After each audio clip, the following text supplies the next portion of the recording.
today's video guys. Sana namang nagpa-admit dito isang multicab po. So ang concern ng may-ari,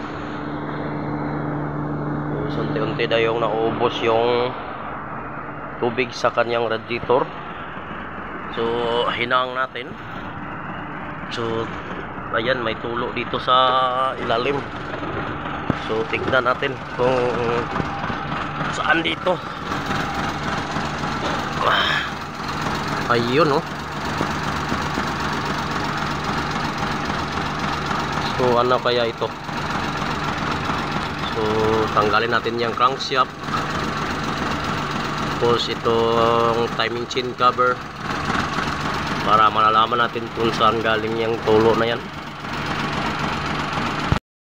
Tapos tinanggalan natin yung crankshaft bolt ito. Pinawitik-witik lang natin. Tapos ito yung ginamit natin ito, 710. Tapos tinubuhan.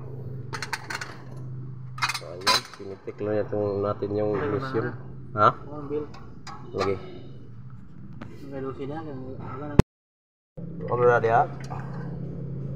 So luwagan natin ito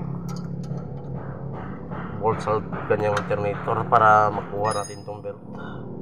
Ito. Okay na.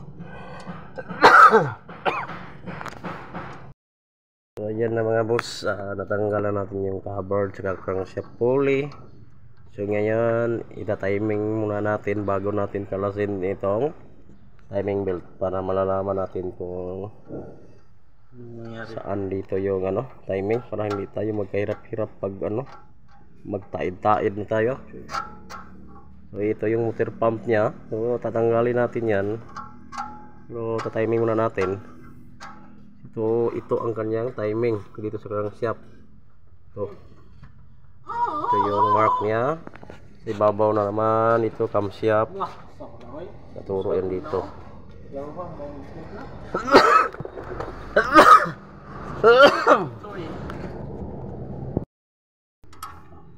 Idin na siguro ni.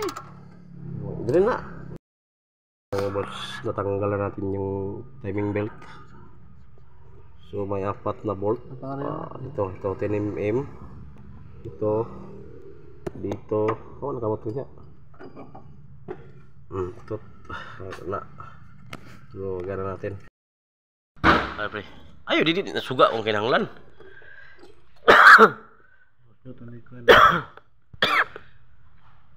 Ito na mga boss, natanggalan natin. Dari ang boss na. Sa matulo, once matulo na ganin siya, wala water pump. Goodbye na. Ba may kakonvert dire ba? Nibiring yan, wala nibiring ani. So dito siya tumatagas kanina, itong bangag-bangag na ito. Ano pre? Kita? Ha? Hangin na yan. Ito kaya hanginan, bawasan diyan.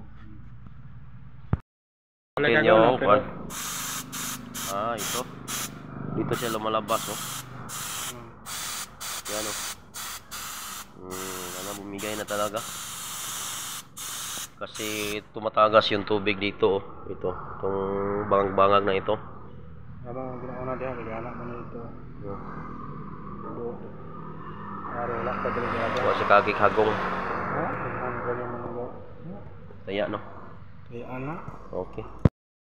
Nabiling natin, water pump. So naikabit na natin. Yan.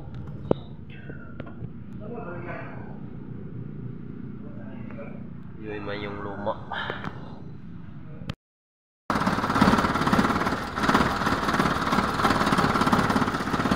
Turuga ba rin?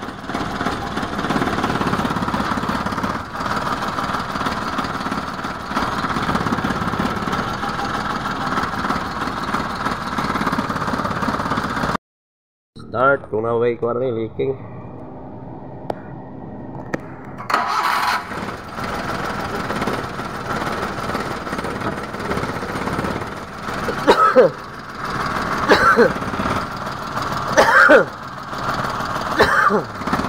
Lord, wala nang winking.